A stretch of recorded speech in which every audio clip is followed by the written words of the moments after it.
మత్తయి సువార్త 4వ అధ్యాయం. అప్పుడు యేసు అపవాది చేత శోధింపబడుటకు ఆత్మ వలన అరణ్యమునకు కొనుపోబడెను.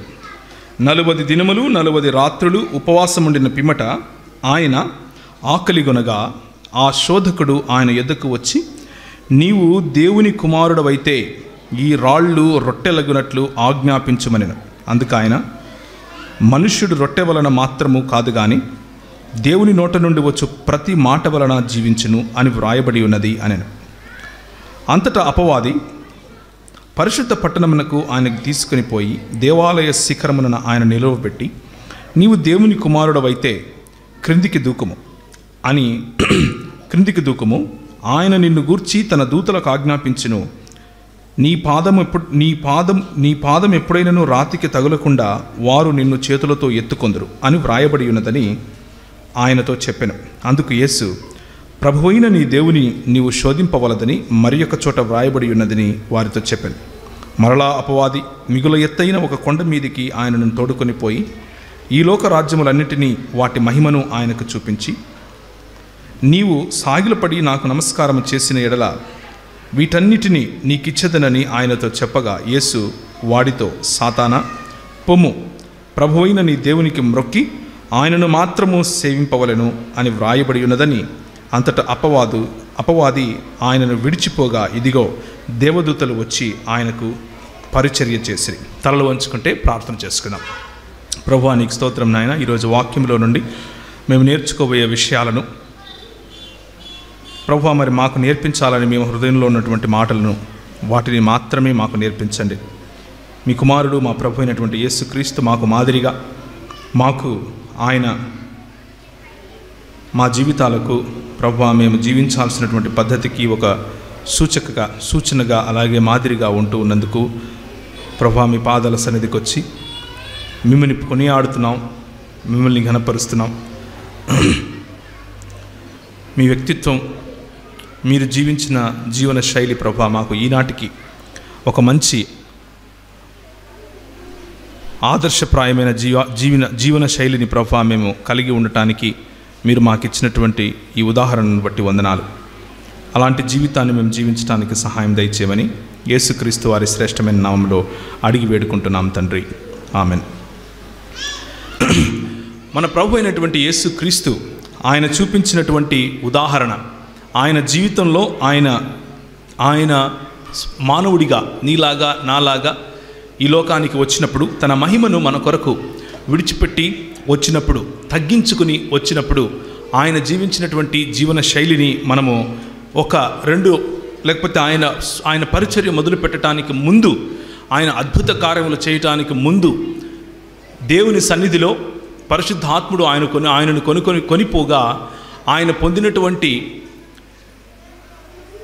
ఈ శ్రమ లేకపోతే ఆయన శోధింపబడటం గురించి మనం మాట్లాడుకుంటాం. అయితే ఇదే పద్ధతిలో యేసుక్రీస్తు ప్రభువారు నూతన నిబంధనను తీసుకుని రాక మునుపు ఈ ప్రపంచంలోనికి మోషే ఒక నిబంధనను తీసుకొని వచ్చాడు.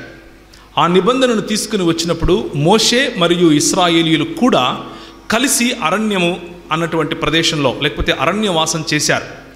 ఆ అరణ్యవాసం చేసినప్పుడు మోషే మరియు ఇశ్రాయేలీయుల యొక్క అనుభవాలు ఎలా ఉన్నాయి, యేసు ప్రభువు ఈ 3 ప్రశ్నలలో 40 దినాల అరణ్యవాసంలో ఆయన గెలిచినటువంటి ఆ జీవితం ఎలా ఉంది అన్న కాంట్రాస్ట్, వాటి రెండిటి మధ్య భేదాలు చూసి మనం ఈరోజు నేర్చుకునే పని చేస్తాం. ఆయన యొక్క గొప్పతనాన్ని చాటే ప్రయత్నం చేస్తాం. యేసుక్రీస్తు ప్రభు వారు తీసుకొచ్చినటువంటి ఈ పరిచర్య మరి గడిచిపోయినటువంటి మోషే పరిచర్య కంటే ఎంతో గొప్పదని పౌలు భక్తుడు అలాగే హెబ్రీయులకు రాసినటువంటి పత్రిక కూడా చెబుతా ఉంది. అది కేవలము ముఖము మాత్రమే మెరిసే పరిచర్య అయితే, ఇది జీవితాలను తేజోమయం చేసే పరిచర్యగా హెబ్రీయుల గ్రంథకర్త చెప్పాడు. ఆ మాటలను గుర్తు చేసుకుంటూ మన ప్రభువుకు సమానులు ఎవరూ లేరు అన్న విషయాన్ని నేను మీకు గుర్తు చేస్తాను. మన ప్రభువును పోలిన వారు ఇంకెవరూ లేరు అన్న విషయాన్ని నేను మీకు గుర్తు చేస్తాను. మన ప్రభువు ఈ ప్రపంచంలో ఆయనకు సాటి అయిన మేటి అయిన ఎలాంటి పోలిక ఇంకెవరి దగ్గర లేదు అని చెప్పటానికి నేను ఈ పని చేసే ప్రయత్నం చేస్తాను. ద్వితీయోపదేశ కాండము 1వ అధ్యాయము 19వ వచనం ఎవరైనా చదివి వినిపిస్తారా? ద్వితీయోపదేశ కాండం 1వ అధ్యాయం 19వ వచనం. ఘోరమైన మహారణ్యములో నుండి వచ్చి అమోరీయులు మన్నెపు మార్గమున కాదేశు బర్నేయుకు చేరితిమి. ఈ మాటను నేను ఎందుకు మీతో చదివించాను అనంటే, ఈ అరణ్యము అనే అనుభవము ఘోరమైన అనుభవం. ఈ అరణ్యము అనేటటువంటి అనుభవం ఏదైతే ఉందో అది ఇశ్రాయేలీయులు కలిసికట్టుగా అనుభవించినటువంటి అనుభవం. ఈ అరణ్యము గుండా ప్రభువు ప్రతి ఒక్క విశ్వాసిని తీసుకుని వెళతాడు అన్నది మనకు కనిపించినటువంటి, అంటే బైబిల్ గ్రంథంలో వ్రాయించినటువంటి ప్రతి ఉదాహరణలోనూ ప్రతి భక్తుని జీవితంలోనూ మనం చూస్తాం. ఒకానొక సమయంలో అరణ్యము అనే అనుభవము ప్రతి జీవితంలోనూ వస్తుంది. అరణ్యము అనే అనుభవానికి, ఆ అనుభవం అంటే ఏమిటి అని అంటే ఒంటరితనము అనే అనుభవం, అందరూ విడిచిపెట్టబడినటువంటి, అందరి చేత విడిచిపెట్టబడినటువంటి అనుభవం, ఇక ఏ ఆధారము లేదు అన్నటువంటి అనుభవం, ఇప్పుడు నా పరిస్థితి ఏంటి అని ఆలోచించే అనుభవం. ఇలాంటి అనుభవాలు మనకు కూడా ఎదురవుతూ ఉంటాయి. అలాంటి పరిస్థితినే అరణ్య అనుభవం అని పిలుస్తారు. ఆ అరణ్యంలో దేవుడు అద్భుత కార్యాలు చేసి పిలిచినటువంటి ఈ ఇశ్రాయేలీయులు 10 అద్భుత కార్యాలు, 10 దేవతలుగా పిలువబడే వారిని ఛాలెంజ్ చేస్తూ, మీ బానిసత్వములో ఇక ఇశ్రాయేలీయులు బ్రతకరు అని చెప్పి వారిని పిలుచుకొని వచ్చినటువంటి దేవుడు. Let my people go so that they may celebrate, వారు ఉత్సవము జరిగించుకొనుటకు నా ప్రజలను పోనిమ్ము అని ఫరోతో చెప్పినప్పుడు, ఫరో హృదయం కఠినమైనప్పుడు దేవుడు ఫరో హృదయాన్ని కఠినపరిచాడు అన్నటువంటి మాట కూడా మనం చూస్తాం. దానికి నిజమైన అర్థముగా ఏం చెప్పాలి అని అంటే, ఫరోకున్నటువంటి పొగరు, ఫరోకున్నటువంటి అధికారం, ఫరోకున్నటువంటి వేరే దేవతలపైన ఆధారపడే స్వభావం, ఫరోకున్నటువంటి ప్రతి అండ, ఫరోకున్నటువంటి గర్వం, ఫరోకున్నటువంటి తన రాజ్యాధికారం, ప్రతిదాన్ని తుంచి తునాతునకలు చేసి తుత్తునీయులు చేసి వారి ముందు నుంచి ఇశ్రాయేలీయులను విడిపించుకుని నేను దేవుడిని అని చాటుకున్నటువంటి వైనం. ఆ వైనంలో ఇశ్రాయేలీయులను పిలుచుకున్నాడు. ఆ వైనంలో పిలుచుకోవటానికి మోషేని పంపించాడు. మోషే చేతి కర్ర ఫరోకున్నటువంటి అంత గొప్ప సైన్యాన్ని ఓడించింది. మోషే చేతి కర్ర అహరోను గడ్డము అక్కడ ఉన్నటువంటి ఫరో సైనికులందరూ తరుముతూ ఉంటే వారు ముందుకు వెళితే ఒక సముద్రం, వెనక చూస్తే ఒక ఉపద్రవం. ఆ ఉపద్రవం ఏమిటి అని అంటే కత్తులు కటారులు తీసుకుని బళ్ళాలు తీసుకుని అప్పటి సూపర్ పవర్గా ఉన్నటువంటి ఐగుప్తు దేశము యొక్క సేనలు ఎదుర్కోవటానికి వస్తూ ఉన్నాయి. ఐగుప్తు సేనలు నరికేస్తాం, చంపేస్తాం అన్నట్లుగా వస్తూ ఉన్నారు. ముందుకు వెళ్ళాలంటే సముద్రం కనిపిస్తూ ఉంది. దేవుడు తన అద్భుత కార్యమును, అంటే ఎర్ర సముద్రాన్ని చీల్చి ఆరిన నేల మీద వారిని నడిపించాడు. ఆరిన నేల మీద వారిని నడిపించాడు. ఒకసారి కొరింథీయులకు రాసిన పత్రిక, 1 కొరింథీయులకు వ్రాసిన పత్రిక చూద్దాం. కొరింథీయులకు రాసిన 1 పత్రిక 10వ అధ్యాయం. సహోదరులారా, ఈ సంగతి మీకు తెలియకుండుట నాకు ఇష్టము లేదు. అదేదనగా మన పితరులందరూ మేఘము క్రింద నుండిరి, వారందరూ సముద్రములో నడిచిపోయిరి.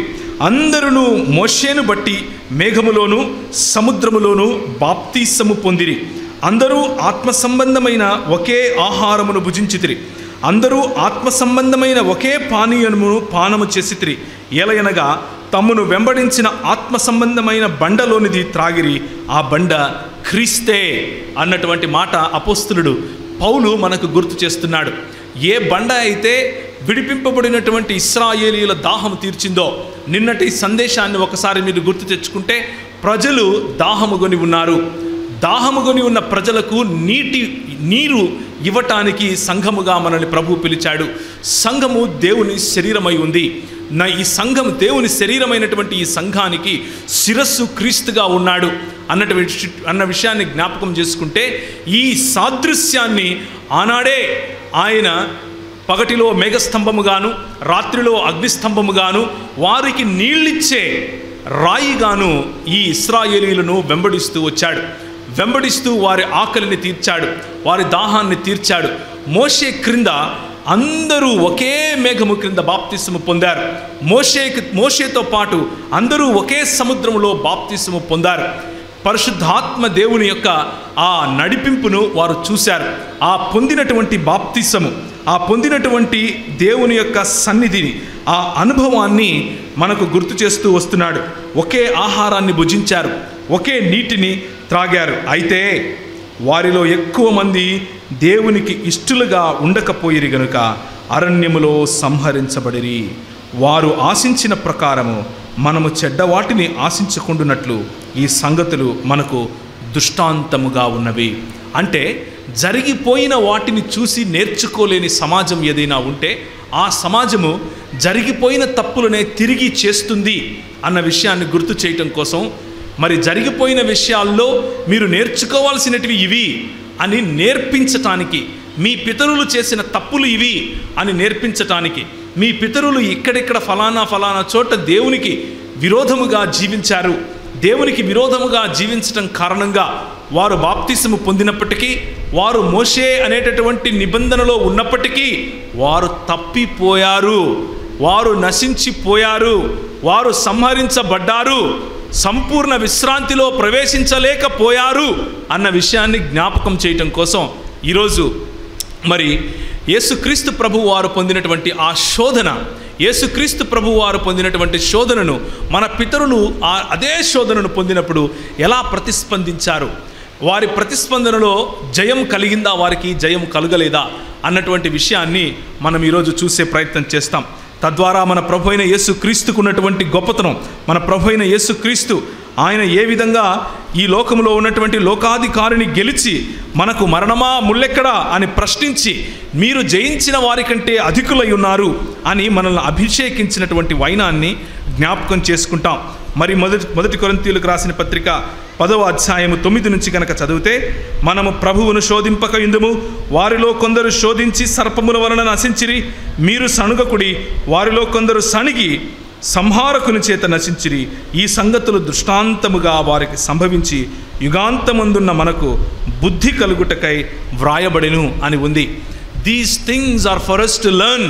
ఇవి మనకు బుద్ధి కలిగించటానికి వ్రాయించబడుతున్నాయి. మనకు ఇదంతా తెలుసుకున్న తర్వాత కూడా బుద్ధి కలగకుండా ఉంటే, మనం ఇంకా బుద్ధి తెచ్చుకోకుండా ఉంటే, మనము ఇలాంటి సువార్త, ఇలాంటి ఉజ్జీవ, ఇలాంటి సహవాస సభలు ఎన్నో చేస్తూనే ఉంటాం. కానీ బుద్ధి తెచ్చుకునే, జరిగిపోయినటువంటి చరిత్ర నుంచి నేర్చుకునే స్వభావం మనలో ఉండాలి. సంఘము ఇలాంటి కష్టకాలము గుండా వెళ్ళినప్పుడు, అరణ్యము అన్నటువంటి అనుభవం గుండా వెళ్ళినప్పుడు నేర్చుకోవలసినటువంటి విషయాలను నేర్చుకోవాలి.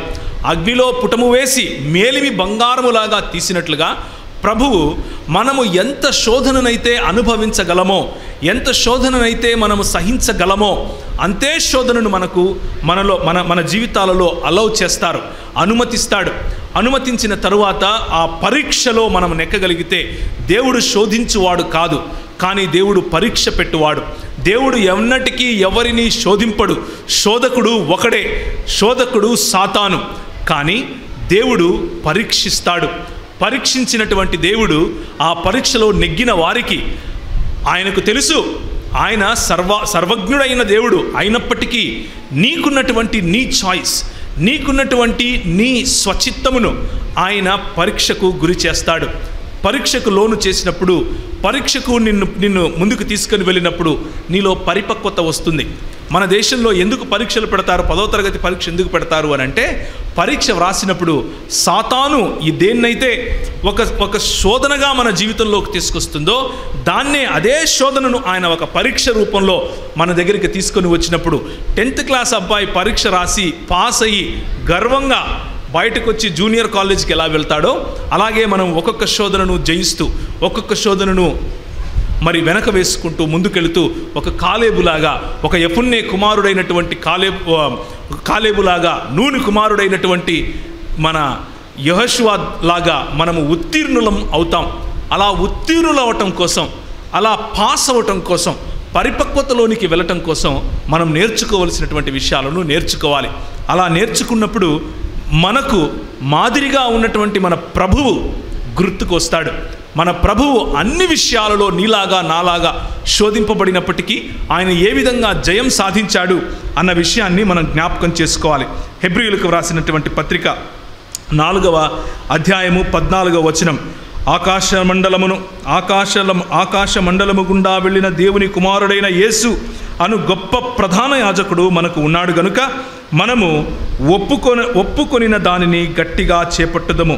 మన ప్రధాన యాజకుడు అంటే ఈ యేసు అనేటటువంటి నరుడు, ఈ యేసు అనేటటువంటి దేవుడు, ఈ యేసు అన్నటువంటి నరుడు మరియు దేవుడు అయినటువంటి యూనిక్ పర్సన్, ఇలాంటి వాడు ఇంకొకడు లేడు అని చెప్పేటటువంటి ఈ వ్యక్తి ఏమంటున్నాడు అంటే, మన ప్రధాన యాజకుడు మన బలహీనతల యందు మనతో సహానుభవము లేనివాడు కాడు గాని సమస్త విషయములను మనను వలె శోధింపబడినను ఆయన పాపము లేనివాడుగా ఉండెను గనుక మనము కనికరింపబడి సమయోచితమైన సహాయము కొరకు కృప పొందునట్లు ధైర్యముతో కృపాసనము యొద్దకు వెళ్ళదము.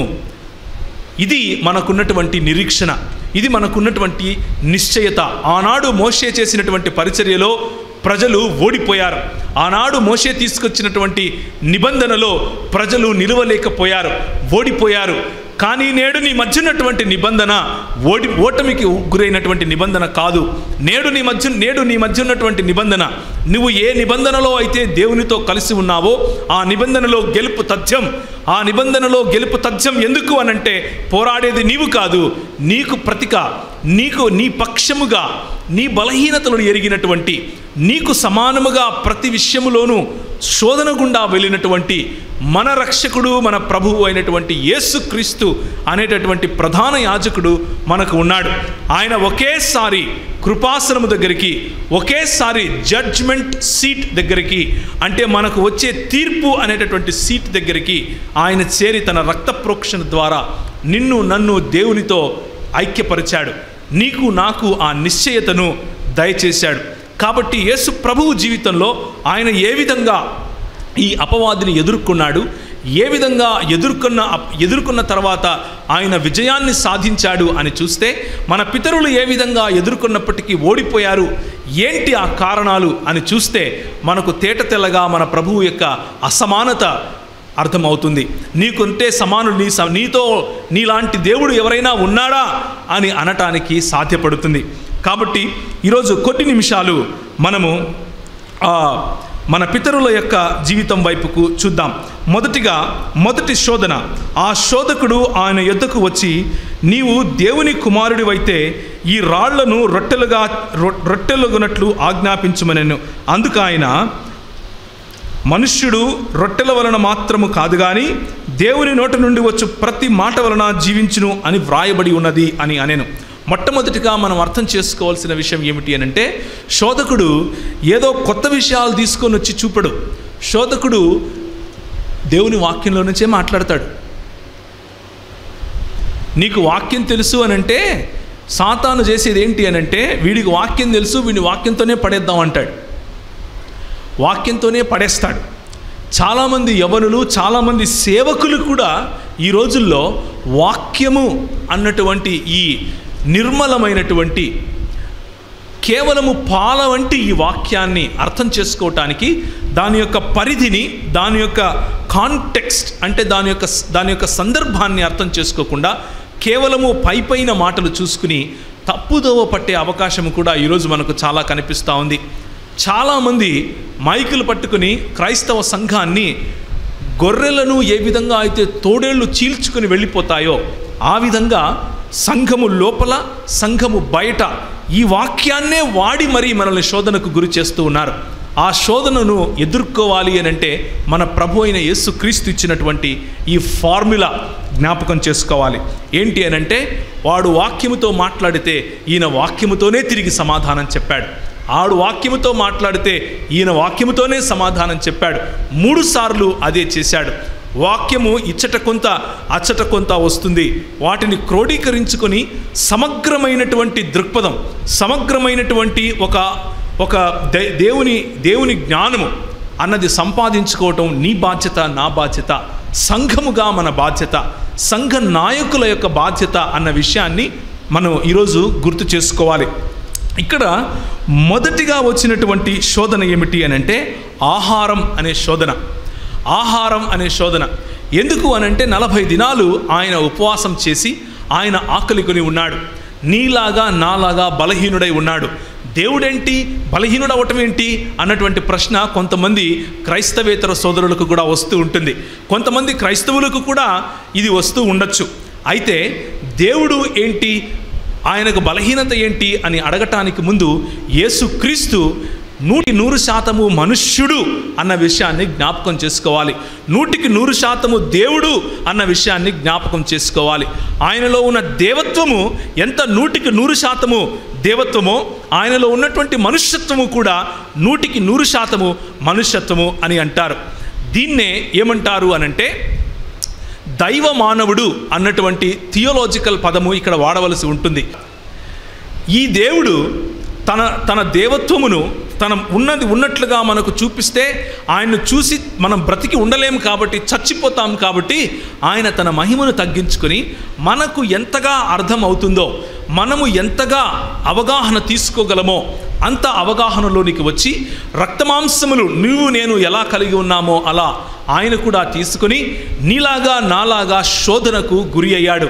అయితే తేడా ఏమిటి అనంటే నీవు నేను శోధనకు గురి అయితే పడతాం, ఈయన శోధనకు గురి అయితే శోధకుణ్ణి జయిస్తాడు. మన ప్రభు అయిన యేసుక్రీస్తుకు ఉన్నటువంటి శక్తి అది. కాబట్టి ఈయనకున్నటువంటి ఈ బలహీనత, ఆహారం అన్నటువంటి బలహీనత జయించాలి. కాబట్టి పరిశుద్ధాత్మ దేవుడు ఈయనను ఈ శోధకుడు వస్తాడు, శోధకుడు శోధిస్తాడు, ఆ స్థలము అరణ్యములోనికి నేను తీసుకుని వెళ్ళాలి అని పరిశుద్ధాత్మ దేవుడు ఆయనను తీసుకుని వెళ్ళాడు. ఈ శోధన, ఈ అరణ్యము అనేటటువంటి అనుభవం ఒకవేళ నీ జీవితంలో ఇప్పుడు గడుస్తూ ఉందేమో, ఆహారము అన్నటువంటి కొరత, లేకపోతే నీకు కావలసినటువంటి వనరులలో ఉన్నటువంటి కొరత ఒకవేళ నీ జీవితంలో ఇప్పుడు ఉందేమో, అలాంటి కొరతను తీసుకుని వచ్చి ఇదేం దేవుడురా, ఈ దేవుడి దగ్గరికి పోయినావు నువ్వు అని నిన్ను అపవాది మరి శంకించే విధంగా శోధిస్తూ ఉన్నాడేమో. ఒక్కసారి ఆగి నీ జీవితంలో జరిగే విషయాలను మరి పాతకాలంలో మన పితరులకు జరిగినటువంటి విషయాలతో పోల్చి చూసుకునే ప్రయత్నం చేద్దాం. సంఖ్యాకాండము 11వ అధ్యాయము. సంఖ్యాకాండము 11వ అధ్యాయము. వారి మధ్యనున్న మిశ్రిత జనము 4వ వచనము. వారి మధ్యనున్న మిశ్రిత జనము మాంసాపేక్ష అధికముగా కనపరచగా ఇశ్రాయేలీయులను మరలా ఏడ్చి మాకెవరు మాంసం పెట్టెదరు, ఐగుప్తులో మేము ఉచితముగా తినిన చేపలను, కీరకాయలను, దోసకాయలను, కూరాకులను, ఉల్లిపాయలను, తెల్లగడ్డలను జ్ఞాపకమునకు వచ్చుచున్నవి. ఇప్పుడు మా ప్రాణము సొమసిలెను, మా మన్నా కాక మా కన్నుల ఎదుట మరేమీ లేదని చెప్పుకునరి. ఆ మన్నా కొత్తిమీర గింజ వలె ఉండెను, చూపునకు అది బోళము వలె ఉండెను. జనులు చిరుగుచు దానిని కూర్చుకొని తిరుగుట విసిరి లేక రోట దంచి పెనము మీద కాల్చి రొట్టెలు చేసిరి. దాని రుచి క్రొత్త నూనె రుచి వలె ఉండెను. ఇది సమస్య. ఏంటి అనంటే మిశ్రిత జనము అంటే ఐగుప్తు దేశంలో ఇశ్రాయేలీయులను పిలిస్తే ఈ ఇశ్రాయేలీయులు ఏం చేశారు అనంటే ఐగుప్తు దేశం నుంచి కొంతమందిని తోడుకొచ్చుకున్నారు. ఒరే నాయన, నిన్ను నేను పిలిచానురా, నువ్వు నా కోసం ప్రత్యేకించబడ్డావు, నిన్ను నేను ఒక సంఘముగా ఎక్లీసియాగా చేస్తున్నాను అని అంటే కొంతమంది కాళ్ళు అటు ఒకటి ఇటు ఒకటి ఉంటాయి. ఒక పక్క లోకంలోనూ ఒక పక్క సంఘములోనూ ఉంటాయి. అంటే దృక్పథ రీత్యా మనము ఇంకా సంపూర్ణంగా ఒక ఓడలోనికి రాని వారముగా ఉంటాం. కాబట్టి మిశ్రిత జనాన్ని కూడా వీళ్ళు పోగేసుకొని తెచ్చుకున్నారు. ఈ మిశ్రిత జనము ఏం చేస్తున్నారు అనంటే వీళ్ళలో మొదటి శోధన మొదలు పెడుతున్నారు. ఏంటా శోధన? ఆహారము అనే శోధన. ఆహారము అనే శోధన. వీళ్ళకంట దోసకాయలు, కీరకాయలు, తెల్లగడ్డలు, ఉల్లిపాయలు, మాంసము ఇదంతా ఉచితంగా వచ్చిందంట. ఎక్కడ? ఫరో దగ్గర ఉచితంగా వచ్చిందా? కొరడాలు పట్టుకొని తన్నుతే వచ్చింది. 400 సంవత్సరాలు బానిస బతుకుతే వచ్చింది. వాళ్ళు ఉండటానికి పెద్ద పెద్ద మహళ్ళు కట్టమని, వాళ్ళు ఉండటానికి వాళ్ళు చచ్చిపోతే బూడ్చిపెట్టడానికి పెద్ద పెద్ద పిరమిడ్లు కట్టడానికి వీళ్ళ బ్రతుకులు వాడుకున్నారు. వీరిని బానిసలుగా చేసి పీడించారు, హింసించారు. ఆ కొరడాలు గుర్తు రావట్లేదు, వాళ్ళు పెట్టినటువంటి హింసలు గుర్తు రావట్లేదు. వీళ్లకు డబల్ పని పెట్టండి అన్నటువంటి మాటలు గుర్తు రావట్లేదు. ఏం గుర్తొస్తుంది? ఉల్లిపాయ గుర్తొస్తుంది, తెల్లగడ్డలు గుర్తొస్తున్నాయి, చేపలు గుర్తొస్తున్నాయి, మాంసం గుర్తొస్తుంది, అల్లం వెల్లుల్లి గుర్తొస్తున్నాయి వీళ్ళకి. ఇదే క్రైస్తవుల ఈనాటికి ఇదే సమస్య. దేవుడు ఇచ్చిన దాన్ని మరిచి ఇంకా కావాలి, ఇంకా కావాలి, ఇంకా కావాలి అన్నటువంటి మిశ్రిత జన సమూహంలో ఉన్న ఆలోచనలు మనలో ఉంటాయి. మన ప్రభువు ఈ ఆహారము అనేటటువంటి ఈ చిన్న శోధనను ఆయన జయించాడు. కానీ మన పితరులు ఆ శోధనలో పడ్డారు. ఆ శోధనలో పడటం ద్వారా వాళ్ళు చేయాల్సిందల్లా ఏమీ లేదు. వాళ్ళకంట చెప్పులు అరిగిపోలేదంట. వాళ్ళకంట ఆ 40 సంవత్సరాలు వాళ్ళు నడుస్తూ ఉన్నప్పుడు చెప్పులు అరిగిపోలేదు, వారేసుకున్న బట్టలు చిరగలేదు. అంటే ఎలాంటి వనరులు దేవుడు ఇచ్చి ఉంటాడంటారు? ఎంత సంరక్షణ వాళ్ళకి ఇచ్చి ఉంటాడంటారు? అవన్నీ గుర్తు రావట్లేదు. ఏం గుర్తొస్తున్నాయి? మాంసము లేదు, దోసలు లేవు, కీరకాయలు లేవు, దోసకాయలు లేవు. ఇదే ఉదయం మనం మాట్లాడుకుంటున్నట్లుగా గింజలకు ఆశపడే స్వభావం.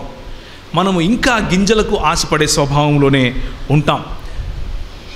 ఎలా అయిపోయినామంటే ఈ రోజుల్లో క్రైస్తవ సమాజము యేసు ప్రభువును నమ్ముకుంటే నాకు ఏదో వస్తుంది, నాకు ఏదో ఆయన ఇస్తాడు, ఆయన ఎంత ఇచ్చినా ఇంకా కావాలా, ఇంకా కావాలా అని ఆశీర్వాదములు ఇచ్చేవాడి కంటే కూడా ఆశీర్వాదాన్ని ఎక్కువగా కోరుకుంటాం. ఆశీర్వాదములు ఇచ్చేవాడి సన్నిధి ఉంది, ఆ బండ వాళ్ళ దగ్గర ఉంది, కావలసినప్పుడు నీళ్ళు ఇస్తున్నాడు. ఆశీర్వాదములు ఇచ్చేవాడి సన్నిధి వారి దగ్గర ఉంది, కావలసినప్పుడు సముద్రాన్ని సైతము 2 పాయలుగా చీలుస్తున్నాడు. కానీ వాళ్ళకేం కావాలి? దోసకాయలు, కీరకాయలు, తెల్లగడ్డలు, ఉల్లిపాయలు కావాలి. ప్రభువు ఈ ఆహారం అనే బలహీనతను, ఈ ఆహారం లేకపోతే భౌతికంగా నాకు కావలసినటువంటి నా అవసరతలు అన్నటువంటి బలహీనతను జయించడానికి వీళ్ళు జయిస్తారేమో, వీళ్ళు జయిస్తే బాగుంటుంది, నా సంఘము జయిస్తే బాగుంటుంది అని వారి స్వేచ్ఛకు వారిని విడిచిపెడితే వారేమంటున్నారు చూడండి. మోషేని దూషించటం మొదలుపెట్టారు, నీ సేవకుడిని బాధించటం మొదలుపెట్టారు. దేవుని సేవకుడిని దూషించి బాధించి గొనిగి సనిగి నానా హింసలు పెడుతూ ఉంటే మోషే వచ్చి అంటున్నాడు, ఈ సమస్త ప్రజలకు ఇచ్చుటకు మాంసము నాకెక్కడది? వారు నన్ను చూచి ఏడ్చుచు తినుటకు మాకు మాంసమిమ్మని అడుగుచున్నారు. సమస్త ప్రజలను ఒంటిగా మోయ నా వలన కాదు, అది నేను భరింపలేని భారము. నీవు నాకిట్లా చేయదలిచిన యెడల నన్ను చంపుము అంటున్నాడు. అంటే చివరికి మన నాయకులు ఆత్మహత్య చేసుకునేట్లుగా మనం వాళ్ళని సతాయిస్తాం. నేను చచ్చిపోతే బాగుండే దేవా అనుకునేట్లుగా మన నాయకులను బాధించటం ఈరోజు డిమాండింగ్ క్రిస్టియానిటీ అయిపోయింది. క్రైస్తవ్యం ఈరోజు సేమ్ టు సేమ్, నిజానికి షేమ్ టు షేమ్. ఇదే పరిస్థితి. నాకు ఇంకా రాలేదు, నాకు ఇంకా కాలేదు, నాకు ఇది లేదే, నాకు ఇది లేదే, నాకు ఇది లేదే, నా కొడుకు పాస్ కాకపోతే సేవకన్నా ప్రార్థన చేయలేదు అనే పరిస్థితికి దిగజారాం. నా బిడ్డకు పెళ్లి కావట్లేదు అని అంటే పాస్టర్దే తప్పు అనే పరిస్థితికి దిగజారాం. అలాంటి పరిస్థితుల్లో నాయకులు ప్రభు దగ్గరికి వెళ్ళి నన్ను చంపేయి ప్రభు అంటున్నాడు. మీకు ఒక సలహా ఇస్తాను ఈరోజు, ఆఫ్ ద టాపిక్, మనం ఎన్నుకున్నటువంటి సబ్జెక్టుకు కొంచెం పక్కగా. మీకు వాక్యోపదేశం చేసి మీకు ముందున్నటువంటి నాయకులు ఉంటారు, వారిని జ్ఞాపకం చేసుకోవటం దేవుడిచ్చినటువంటి ఆజ్ఞ. హెబ్రీలకు రాసిన పత్రిక ఆఖరి అధ్యాయంలో. అలాగే ఇప్పుడు మీకు వాక్యోపదేశం చేస్తున్నటువంటి సేవకులు, ఇప్పుడు మీకు నాయకులుగా ఉంటున్నటువంటి సేవకులు, వారిని జ్ఞాపకం చేసుకోండి. మీరు అనుకుంటున్నట్లుగా వారు భోగభాగ్యాలను అనుసరించే లేకపోతే ఏదేదో అనుకుంటూ ఉంటారు. నిజానికి వారు ఒంటరి వారు. నిజానికి వారిపైన కొంచెం దయ చూపించండి. నిజానికి వారి దగ్గరికి వాళ్ళు 100 మందిలో ఉన్నప్పటికీ 1000 మందిలో ఉన్నప్పటికీ ఒంటరితనాన్ని అనుభవిస్తూ ఉంటారు. వారు చెప్పుకోలేని విషయాలు చాలా ఉంటాయి. వాళ్ళు చెప్పుకుందాము అని ఎవరైనా అనుకుంటే అయ్యో పాస్టర్ కూడా ఇంతేనా అని ఎక్కడ అనుకుంటారో అన్నటువంటి ద్వంద్వభావంలో వాళ్ళు ఉంటారు. ఒక ఆత్మన్యూనతా భావంలో ఎదుగుతూ ఉంటారు. ఒక్కొక్కసారి అందరి గురించి చెప్పట్లేదు. ఎక్కువ భాగం సేవకులు ఒంటరిగా ఉంటారు. ఎక్కువ భాగం సేవకులకు ఒక మనసు విప్పి మాట్లాడుకోవటానికి ఫ్రెండ్ దొరకడు. అందరూ విశ్వాసులే దొరుకుతారు. అయ్యా నా కోసం ప్రార్థన చేయి, నాకు ఇది కావాలా, అయ్యా నా కోసం ప్రార్థన చేయి ఇది. ఎందుకంటే ఎక్స్పెక్టేషన్స్ పెరిగిపోతాయి. ఆయన కూడా మనిషి అని మర్చిపోతారు. ఎక్స్పెక్టేషన్స్ ఎంత పెరిగిపోతాయి అని అంటే, ఆయన నడిచేస్తే ఇంకా దేవుడే వచ్చాడు అన్నట్లుగా వీళ్ళు ఫీల్ అయిపోయి ఆయన మీద ప్రెషర్ పెట్టి ఆయన ఇంకా కృంగిపోయే విధంగా చేస్తూ ఉంటారు. నేను మీకు ఇచ్చే సలహా ఏంటి అని అంటే, మీ సేవకుడిని అలా బాధ పెట్టకండి. మీ సేవకుడికి ఆయన ప్రార్థనలు మీకెంత అవసరమో మీ ప్రార్థనలు ఆయనకు అంతే అవసరం. ఆయన సహవాసం మీకెంత అవసరమో మీ సహవాసం ఆయనకు అంతే అవసరం. ఆయనకు తోడుగా నిలబడాల్సిన పని మీది. ఆయనను ప్రోత్సహించాల్సిన పని మీది. ఆయనను ఎంతసేపు డిమాండింగ్ క్రిస్టియానిటీలో ఉంటూ ఆయనను తొక్కి పట్టకుండా వీలైనంత వరకు స్నేహం చేసే ప్రయత్నం చేయండి. ఒకవేళ మీరు వయసులో చిన్నవారు కాబట్టి స్నేహం చేయలేరు అని అనుకుంటే, మీరు ఎవరైతే సమాన వయస్కులు ఉన్నారో వారు స్నేహం చేసే ప్రయత్నం చేయండి. సేవకులు లేకపోతే లోపలే ఉన్నటువంటి ఆ అగ్ని, లోపలే ఉన్నటువంటి ఆ ప్రెషర్, లోపలే ఉన్నటువంటి ఆ ఒత్తిడి చివరకు దేవుని దగ్గరకు వచ్చి నేను చచ్చినా బాగుండు ప్రభువా అని అడిగే పరిస్థితికి వస్తుంది. దయచేసి జ్ఞాపకం చేసుకోండి. 1 నెల దినముల వరకు ఇది జరిగిన తర్వాత ప్రభువు ఈ మాట అంటున్నాడు. అప్పుడు యెహోవా మోషేతో ఇట్లనెను, ఇనులకు పెద్దలనియు అధిపతులనియు నీవెరిగిన ఇశ్రాయేలు పెద్దలలో నుండి 70 మంది మనుషులను నా యొద్దకు పోగు చేసి ప్రత్యక్ష గుడారమునకు వారిని తోడుకొని రమ్ము. అక్కడ వారు నీతో కూడా నిలిచి ఉండవలెను. నేను దిగి అక్కడ నీతో మాట్లాడేదను, మరియు నీ మీద వచ్చిన ఆత్మలో పాలు వారి మీద ఉంచెదను. ఈ జనుల భారము నీవు ఒంటరిగా మోయకుండునట్లు వారు దానిలో ఒక పాలు నీతో కూడా భరింపవలెను. నీవు జనులను చూచి ఇట్లనుము, మిమ్మును మీరు రేపటికి పరిశుద్ధపరచుకొనుడి. మీరు మాంసము తిందురు. యెహోవా వినునట్లు ఏడ్చి మాకు ఎవరు మాంసము పెట్టుదురు? ఐగుప్తులో మాకు బాగా జరిగిందే అని మీరు చెప్పుకున్నారు కదా. యెహోవా మీకు మాంసం ఇచ్చును, మీరు తింటారు. 1 దినం కాదు, 2 దినాలు కాదు, 5 దినాలు కాదు, 10 దినాలు కాదు, 20 దినాలు కూడా కాదు, 1 నెల దినములు, అనగా అది మీ నోట్లో పెడితే ముక్కులేకి వస్తుంది. ఏమంటాం చూడ అక్కడ, మీకు అసహ్యం పుడుతుంది. మీ నాసికా రంధ్రాల్లో నుండి వచ్చి మీకు అసహ్యము పుట్టినంత వరకు దానిని తిందురు. ఎలయనగా మీరు మీ మధ్యనున్న యెహోవాను నిర్లక్ష్యము చేసి ఆయన సన్నిధిని ఏడ్చి ఐగుప్తులో నుండి ఎందుకు వచ్చితిమి అని అనుకున్నారు. ఇది గొనుగుడు కార్యక్రమం, సనుగుడు కార్యక్రమం అంటారు కదా, దానికి వచ్చే పర్యవసానం. ఈ గొనుగుడు కార్యక్రమాలకు నాకు ఇది కావాలి, నాకు అది కావాలి, నాకు ఇది ఇయ్యలేదు, నాకు అది ఇయ్యలేదు, పక్కింటోనికి ఉందే నాకు లేదే, పక్కింటో వాడు కారు కొన్నాడు నా దగ్గర లేదే, వాడు ఇదే ఉంటుంది కొంతమందికి. ఏంటి, what are we trying to do? Compare చేసుకోవటం, పోల్చి చెప్పుకోవటం. తల్లిదండ్రులకు అదొక సంతోషం పిల్లలంటే, అది పర్వాలేదు. కానీ నీలో జరిగినటువంటి గొప్ప, నీకు ప్రభువు ఇచ్చినటువంటి ఆశీర్వాదం చెప్పడంలో ఇబ్బంది లేదు. కానీ అవతలి వాడికంటే నన్ను ఎక్కువగా ఆశీర్వదించాడు అని చెప్పుకోవటం, అవతలి వాడికంటే నేను గొప్ప అని చెప్పుకోవటం, అవతలి వ్యక్తి కంటే నేను మేలు అని చెప్పుకోవటం. తస్మాత్ జాగ్రత్త. ప్రభువు హెచ్చరిస్తున్నాడు. మీకు ఎంత ఆశీర్వాదం ఇస్తాను అని అంటే, మీరు ఆశీర్వాదం కావాలి, నాకు ఇది లేదు అంటున్నారు కదా. ఎంత ఇస్తానంటే నోట్లో పెట్టుకుంటే ముక్కులేకి వస్తుంది అంటున్నాడు. అది మన బ్రతుకు అవుతుంది.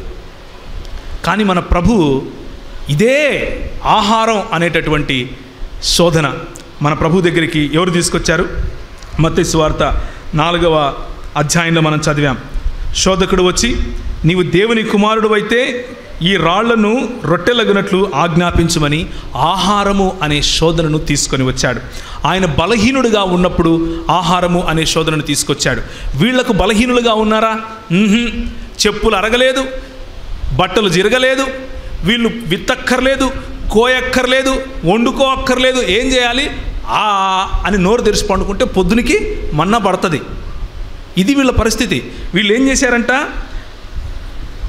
వీళ్ళు తినడం, తాగడం, ఆడుకోవడానికి లేయడం, ఇది వీళ్ళ పరిస్థితి.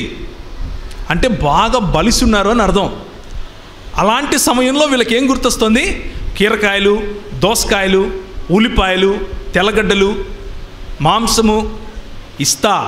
ఎంత ఇస్తానంటే నోట్లో పెట్టుకుంటే ముక్కులేకొస్తుంది అని ప్రభు చెప్తున్నాడు.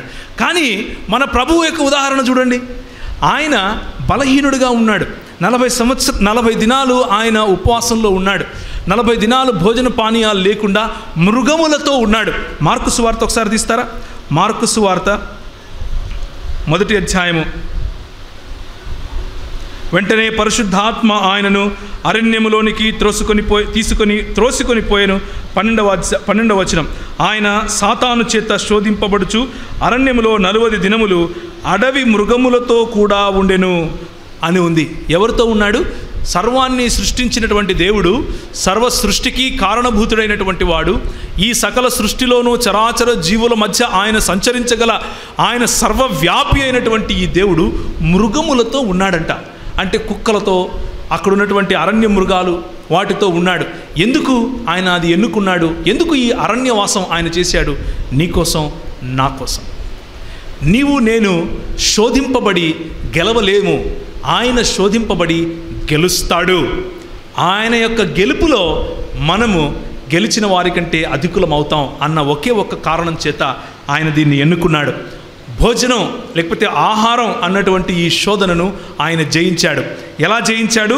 తిరిగి దేవుని వాక్యముతోనే తిప్పికొట్టాడు. మనుషుడు రొట్టెల వలన మాత్రము కాదు కానీ దేవుని నోట నుండి వచ్చు ప్రతి మాట వలన జీవించును అని తిరిగి సవాలు విసురుతున్నాడు. నీకేం తెలుసు? నువ్వు వచ్చి నా దగ్గరికి వాక్యం మాట్లాడుతున్నావు. నేనెవరో తెలుసా?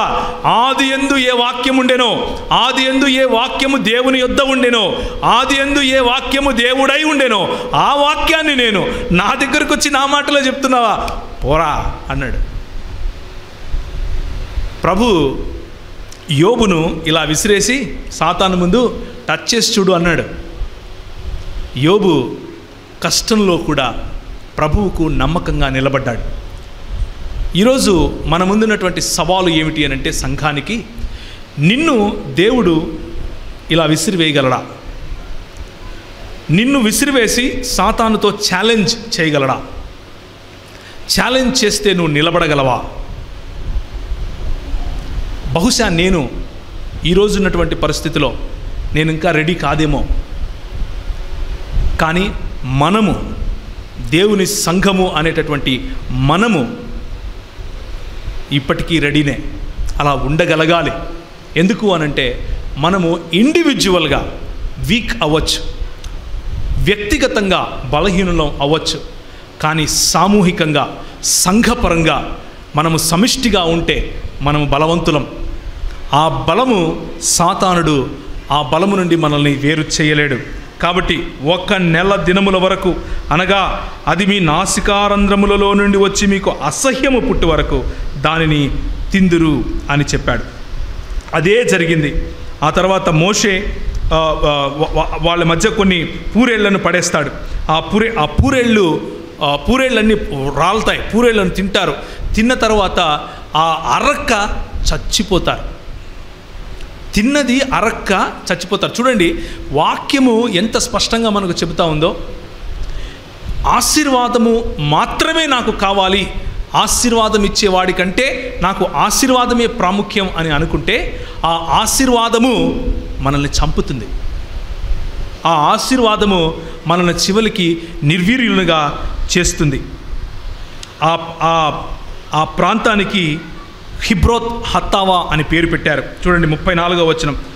మాంసాపేక్ష గల వారిని జనులు అక్కడ పాతిపెట్టినందున ఆ స్థలమునకు హిబ్రోతు హత్తావా అను పేరు పెట్టబడెను. హిబ్రోతు హత్తావా అంటే అర్థం ఏమిటంటే దురాశ గల వాళ్ళ సమాధులు అని. దురాశ గల వాళ్ళ సమాధులు. హిబ్రోత్ అనేటటువంటి ఈ అరణ్య అనుభవం, మన ప్రభువు అదే అనుభవం గుండా వెళ్ళాడు. నీకోసం, నా కోసం అదే అనుభవం గుండా వెళ్ళి మన పితరులు చచ్చినట్లుగా, మన పితరులు బలహీనతలో చచ్చిపోయినట్లుగా ఆయన అలా ఓడిపోకుండా మన కోసం గెలిచాడు. గెలిచి నూతన నిబంధనలోకి నిన్ను నన్ను ఆహ్వానిస్తున్నాడు. ఆనాడు మోషే దగ్గర మోషేతో వారు మేఘములో బాప్తిసం పొందారు, వారు నీటిలో బాప్తిసం పొందారు. ఆనాడు పరిశుద్ధాత్మ దేవుడు వారిని నడిపించాడు. నేడు మిమ్మల్ని పరిశుద్ధాత్మ దేవుడు స్వయంగా అగ్నిలోను బాప్తిసం ఇవ్వటానికి సిద్ధం. ఆయన బాప్తిసం ఇచ్చినప్పుడు ఆయన యొక్క సర్వాంగ కవచమును ధరించుకున్నప్పుడు, ఆయన యొక్క యుద్ధ సైనికుడిగా యుద్ధ సన్నద్ధుడివై జీవించే సమయంలో నువ్వు తప్పక విజయాన్ని సాధిస్తావు. ఒకరోజు నువ్వు ఓడిపోవచ్చు, 2 రోజులు నువ్వు ఓడిపోవచ్చు, నీలో బలహీనత పాపం వైపుకు నిన్ను లాగొచ్చు. కానీ నువ్వు నిలబడగలిగితే, కానీ నువ్వు ప్రభువైన యేసుక్రీస్తు తీసుకున్నటువంటి మార్గం వాక్యముతోనే జీవిస్తాను, వాక్యము అన్నటువంటి మాటల ఆ నియమాలను ఆధారంగా చేసుకుని నేను జీవిస్తాను అని నిర్ణయించుకుంటే గెలుపు నీదే. 2వ అరణ్య అనుభవం, నీవు దేవుని కుమారుడవైతే క్రిందికి దూకుము అని ఆయన నిన్ను గూర్చి తన దూతలకు ఆజ్ఞాపించి, నీ పాదం ఎప్పుడైనాను రాతికి తగలకుండా వారు నిన్ను చేతులతో పట్టుకుంటారు అని వ్రాయబడింది కదా అని ఆయనతో చెబుతున్నాడు. మొదటి శోధన ఆహారం, 2వ శోధన ఆధారం. ఇక్కడ వస్తున్నటువంటి శోధన ఏమిటి అని అంటే, నీకేంది ఆధారం? నీకు నిజంగా దేవుడే ఆధారం అయితే నిరూపించుకో. కీర్తనల గ్రంథంలో ఫలానా చోట ఇలా రాయబడింది కదా, అది నీ గురించే కదా రాయబడింది, అది మెస్సియానిక్ ప్రాఫెసీనే, అంటే క్రీస్తుకు సంబంధించినటువంటి ప్రవచనమే కదా, మరి దూకు, నిన్నొచ్చి దేవదూతలు పట్టుకుంటారు కదా అని ఏం చెప్తున్నాడు? శోధిస్తున్నాడు. ఎవరిని శోధిస్తున్నాడు? యేసుక్రీస్తు ప్రభువారిని శోధిస్తున్నాడు. హెబ్రీయులకు రాసినటువంటి పత్రిక 3వ అధ్యాయం. నేడు మీరు ఆయన శబ్దము వినిన యెడల అరణ్యములో శోధన దినమందు కోపము పుట్టించినప్పటి వలె మీ హృదయములను కఠినపరచుకొనకుడి. 40 సంవత్సరములు నా కార్యములను చూచి మీ పితరులు నన్ను పరీక్షించి శోధించిరి. కావున నేను ఆ తరము వారి వలన విసిగి, వీరెప్పుడునూ తమ హృదయాలోచనలలో తప్పిపోవచ్చున్నారు, నా మార్గములను తెలుసుకొనలేరు. కనుక నేను కోపముతో ప్రమాణము చేసినట్లు వారు నా విశ్రాంతిలో ప్రవేశింపరని చెప్పితిని అంటూ మన పితరులు చేసినటువంటి తప్పు, మన పితరుల యొక్క ఈ తొట్టిల్లే స్వభావాన్ని మరి ఒకసారి మనకు హెబ్రీ గ్రంథకర్త గుర్తు చేస్తున్నాడు. మన ప్రభు అయినటువంటి యేసుక్రీస్తు ప్రభు వారికి ఏ విధంగా అయితే శోధన వచ్చిందో, ఆధారము అనే శోధన వచ్చిందో, అదే శోధన ఎవరు నీకు ఆధారం అన్నటువంటి శోధన మన పితరులకు కూడా వచ్చింది. అయితే వారు తిరిగి యెహోవాను శోధించటం లాగా కనిపిస్తున్నాం. ఇదో కింద ఉంటుంది చూడండి. అయితే అతనితో కూడా పోయిన ఆ మనుషులు, ఆ జనులు మనకంటే బలవంతులు, మనము వారి మీదికి పోజాలము, మరియు వారు తాము సంచరించి చూచిన దేశమును గూర్చి ఇశ్రాయేలుతో చెడ్డ సమాచారము చెప్పి, మేము సంచరించి చూచిన దేశము తన నివాసులను భక్షించు దేశము, దానిలో మాకు కనబడిన జనులందరూ ఉన్నత దేహులు, అక్కడ నెఫీలీయుల సంబంధులైన అనాకు వంశపు నెఫీలీయులను చూచితిమి, మా దృష్టికి మేము మిడతల వలె ఉంటిమి, వారి దృష్టికిని అట్లే ఉంటిమి అనిరి. ముందు ప్రాబ్లం ఏమిటంటే, ఈ ఓడిపోయే లేకపోతే ఇలాంటి ఆహారము, ఆధారము మరియు ఆరాధన అన్నటువంటి శోధనలలో పడిపోయే వారి వైఖరి, వారి దృక్పథం ఎలా ఉంటుంది అని అంటే, వారి కళ్ళకు వాళ్ళు మిడతల్లాగా కనిపిస్తారు. ఆత్మన్యూనతా భావం, మనలో ఉన్నటువంటి యేసుక్రీస్తు శక్తిని గ్రహించుకోలేనటువంటి పరిస్థితి, మన దేవుడు ఎవరై ఉన్నారు అన్నటువంటి ఆ సత్యాన్ని గ్రహించలేని పరిస్థితి. దేవుని ఎరిగిన వారు బలము కలిగి గొప్ప కార్యాలు చేస్తారు అని దానియేలు గ్రంథంలో రాసిన మాటను ఒకసారి జ్ఞాపకం చేసుకుంటే, తన దేవుడిని ఎరిగిన వారు ఇలాంటి పరిపక్వతలోకి వెళ్ళటానికి సవాళ్లను ఎదుర్కొంటారు.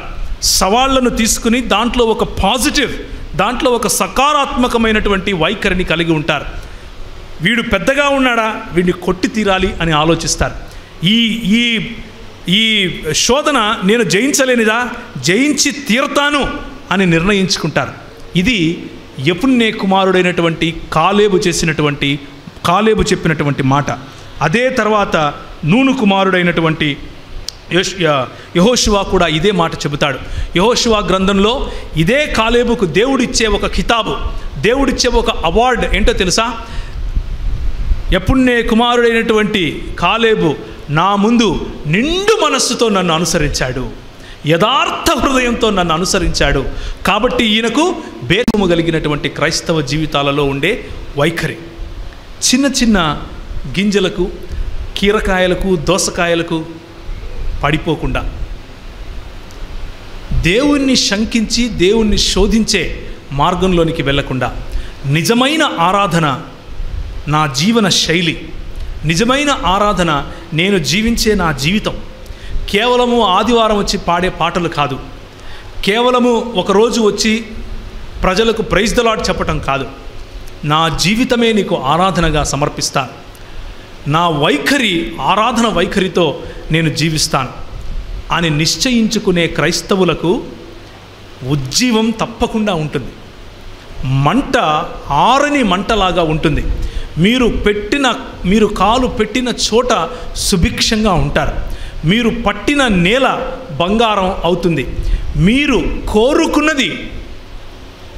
మీరు కోరుకున్న ఆత్మీయ వరములు ప్రభు మీకు ఇస్తాడు. ఇది తథ్యం. ఇలా జరిగి తీరుతుంది.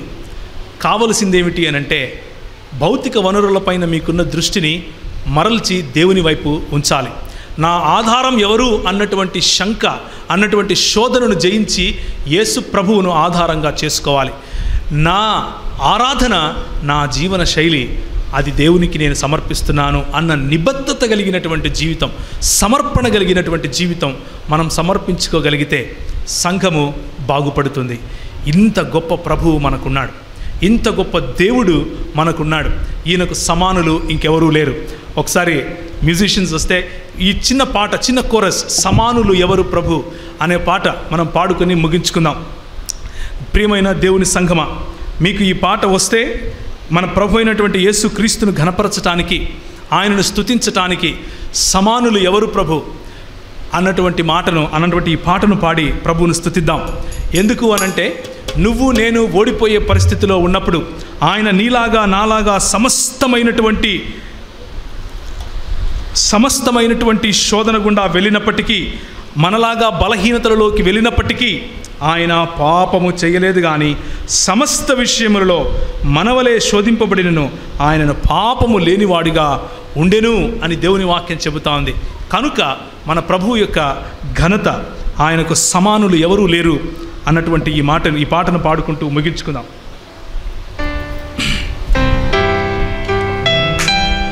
సమానులెవరు ప్రభో, నీ సమానులెవరు ప్రభో, సమానులెవరు ప్రభో, నీ సమానులెవరు ప్రభో, సమస్త మానవ శ్రమానుభవములు, సమస్త మానవ శ్రమానుభవములు సహించి వహించి ప్రేమించగల నీ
శ్రమానుభవమును సమానవ శ్రమానుభవము సహించి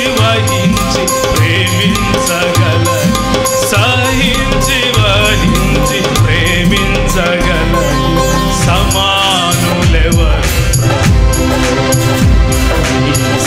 సమానులెవరు ప్రభో సమానులెవరు. ఇది మన ప్రభు యొక్క ఘనత. ఆయనకు సమానులు ఎవరూ లేరు. ప్రవక్తలు వచ్చారు, గొప్ప గొప్ప భక్తులు వచ్చారు, కానీ అందరూ ఏ భేదము లేదు, పాపము చేసి దేవుడు అనుగ్రహించి మహిమకు దూరమయ్యారు, నువ్వు నేనుతో సహా. కానీ మన ప్రభు పాపాన్ని జయించి మనకు సమానత్వాన్ని దయచేశాడు. పాపాన్ని జయించి మనకు మన శ్రమ అనుభవాలలో, మన అరణ్య అనుభవాలలో ఆయన పాలు పంపులు పొంది మనకు విజయం దయచేశాడు. ఇలాంటి ప్రభువుకు తిరిగి మనం మన జీవితాలను సమర్పించుకుందాం. తలలు వంచుకుంటే ప్రార్థన చేసుకుందాం.